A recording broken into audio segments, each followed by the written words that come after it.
بسم اللہ الرحمن الرحیم۔ السلام علیکم ناظرین، امید ہے آپ سب خیریت سے ہوں گے۔ ناظرین جو میرے چینل پر نیو ہیں ابھی چینل کو سبسکرائب کریں اور بیل آئیکن کو بھی دبا دیں تاکہ میری ہر لیٹسٹ ویڈیو آپ کو بآسانی ملتی رہے۔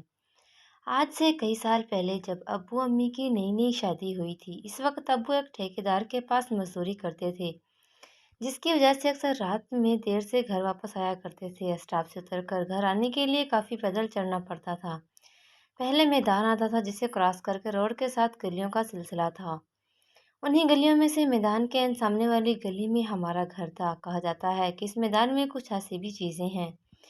آبادی سے پہلے یہ میدان جھاڑیوں سے آباد تھا اور آبادی نہ ہونے کی وجہ سے لوگ اپنے مردوں کی تدفین اسی میدان میں کیا کرتے تھے۔ جو لوگوں سے یہ علاقہ آباد ہوتا گیا تو حسب سرور جھاڑیاں صاف کر دی گئی، مگر وہ میدان پھر بھی آسیب زدہ رہا۔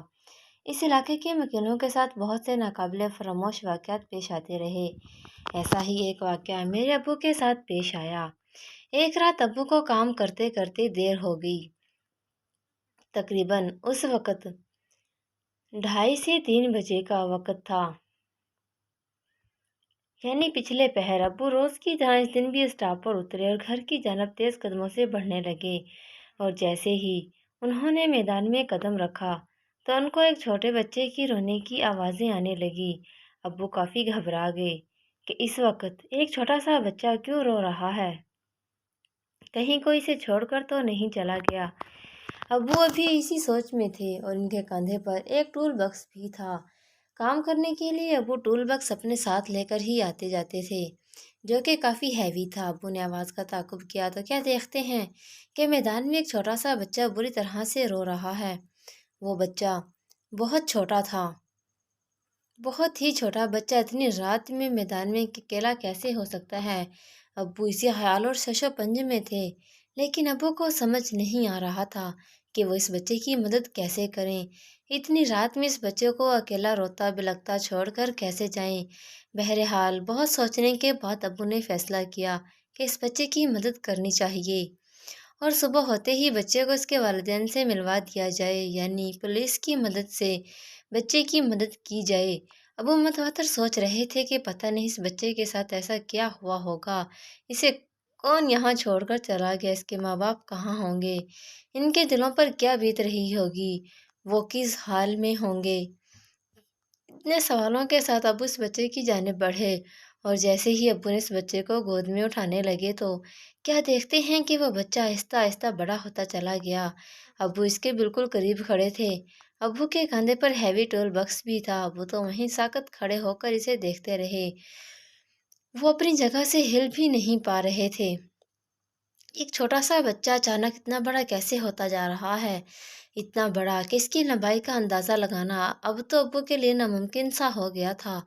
وہ تو حد درجہ سے بڑا ہوتا جا رہا تھا۔ ابو کی سانس حلق میں اٹک چکی تھی، جسم انتہائی بھاری ہو چکا تھا۔ ٹھنڈی ہواؤں کے باوجود پسینے سے شرابور ہو چکے تھے۔ چیخنا بھی چاہا تو حلق سے آواز نہیں نکل رہی تھی۔ کسی کو مدد کے لیے پکارنا چاہتے تھے، جیسے آواز نے ساتھ دینے سے مکمل طور پر انکار کر دیا ہو۔ خوف کے مارے زمین قدم پر جم گئی۔ بھاگنے کا سوچتے رہے مگر قدموں نے ذرا بھی ساتھ نہ دیا۔ عادل کرسی پڑھنا چاہا مگر الفاظ تو زبان سے ادا ہونے کی قسم نہ کھائے بیٹھے تھے۔ ابو عجیب حالت میں تھے۔ وہ جو کچھ پہلے ایک چھوٹا سا بچہ تھا، اب ناقابل حد بہت لمبا انسان تھا۔ انسان کہنا ہی غلط ہے، وہ تو کچھ اور ہی ہوائی وجود تھا۔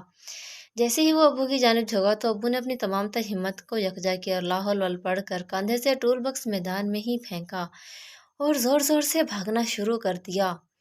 بہت تیز بھاگتے بھاگتے انہوں نے بڑی ہمت سے میدان کراس کیا اور گرتے پڑتے گلی میں داخل ہوئے، اور پھر کچھ حلق سے آواز نکلی تو ابو نے زور زور سے چیخنا شروع کر دیا۔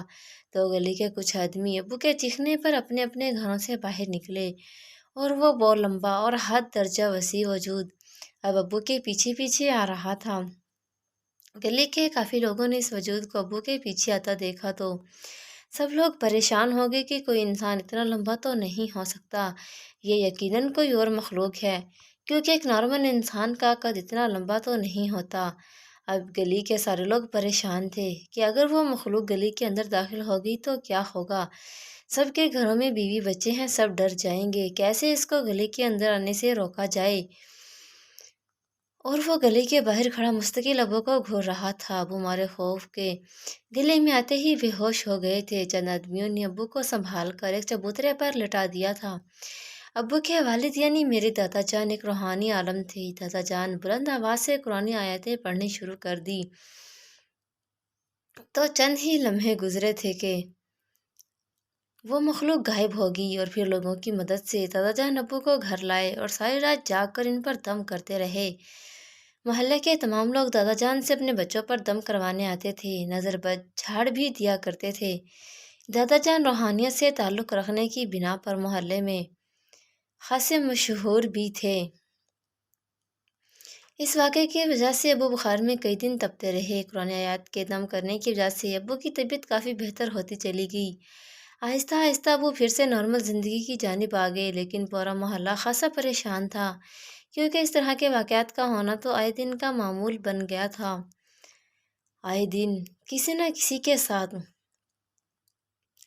اس طرح کے واقعات رونما ہوتے ہی رہتے تھے۔ ہر شخص رات کے وقت میدان سے گزرنے میں خوف کھاتا تھا۔ ہر روز کوئی نئی بات سننے کو ملتی رہتی تھی۔ محلے کے کچھ لوگوں نے دادا جان سے بات کی تو دادا جان نے محلے اور میدان کے درمیان قرآنی آیات سے حصار کر دیا اور بیجا ضرورت رات کے وقت گھر سے نکلنے کے لیے منع کر دیا۔ جہاں تک میں اپنے ابو کو جانتی ہوں، وہ ایک سچے اور نمازی انسان ہیں اور کافی بہادر بھی ہیں۔ ابو کا اس وقت کچھ کام ایسا تھا کہ رات دیر سے ہی گھر آنا ہوتا تھا، اور راستہ وہی تھا کہ میدان سے گزر کر گلی میں آنا پڑتا تھا۔ میدان سے گزرنے کے لیے پہلے ابو آیت الکرسی کا بدنی حصار باندھتے اور قرآنی آیات کا ورد کرتے ہوئے وہاں سے گزرتے۔ جاگتی آنکھوں سے بہت سی نادیدہ مخلوقات سامنے نظر آتی، مگر قرآنی آیات اور حصار کی وجہ سے ابو کا کچھ نہیں بگاڑ پاتی تھی۔ اس طرح کی مخلوق کو اپنے سامنے دیکھنا اور اسے بدتریج خوفناک ہوتا دیکھنا، یہ بلا شبہ ایک بہادر انسان کا ہی کام ہے۔ رات کے وقت گراؤنڈ سے گزرنے پر کافی گہما گہمی بھی رہتی ہے۔ لائٹ جانے پر محلے کے بے شمار لوگ میدان میں بنی کرکٹ پچ پر لیٹ جاتے ہیں اور ٹھنڈی ہوا سے لطف اندوز بھی ہوتے ہیں، مگر پھر بھی خوف کا عنصر آج بھی اپنی جگہ پر قائم ہے۔ لیکن اتنی ترقی ہو جانے کے بعد بھی میری دوست جو کہ پڑوس میں رہتی ہے، بہرحال میرے ابو کے ساتھ جو واقعہ پیش آیا وہ ناقابل فراموش ہے۔ محلے کے لوگ اس واقعے کے چشم دید گواہ ہیں، کیونکہ انہوں نے خود قد اول مخلوق کو ابو کے پیچھے آتا دیکھا تھا۔ اب اس واقعے کو کافی برس بیت چکے ہیں اور یہ علاقہ بھی کافی ڈیولپمنٹ ہو گیا ہے۔ اس میدان میں اب عید کی نماز پڑھائی جاتی ہے۔ اب وہ میدان عید کا صلاح الدین گراؤنڈ کے نام سے مشہور ہے۔ میدان کے کارنر پر ایک سکول ہے۔ اب تو وہ سکول بھی کافی پرانا ہو گیا ہے۔ ہاف ٹائم کے وقت بچے اسی گراؤنڈ میں کھیلتے ہیں، جو کہ پہلے وقت میں قبرستان ہوا کرتا تھا۔ یہی وجہ ہے کہ اب بھی رات کے وقت اس میدان سے گزرتے ہوئے خوف محسوس ہوتا ہے اور کئی بچے تو ڈر بھی جاتے ہیں۔ ایک دن ہم بیٹھے ہارو واقعات کے متعلق باتیں کر رہے تھے کہ اس کا بھائی عماد آ گیا۔ ہماری باتیں سن کر وہ بھی بیٹھ گیا اور کہنے لگا، نینا آپی، چند دن پہلے میں رات کو اپنے دوست کے ساتھ فلم دیکھ کر آ رہا تھا۔ دوستوں کے ساتھ ہلا گلا کرتے وقت کا پتہ نہ لگا۔ رات کافی ہو گئی اور رات کا تیسرا پہر تھا۔ میں اور میرا دوست باتیں کرتے میدان میں داخل ہوئے۔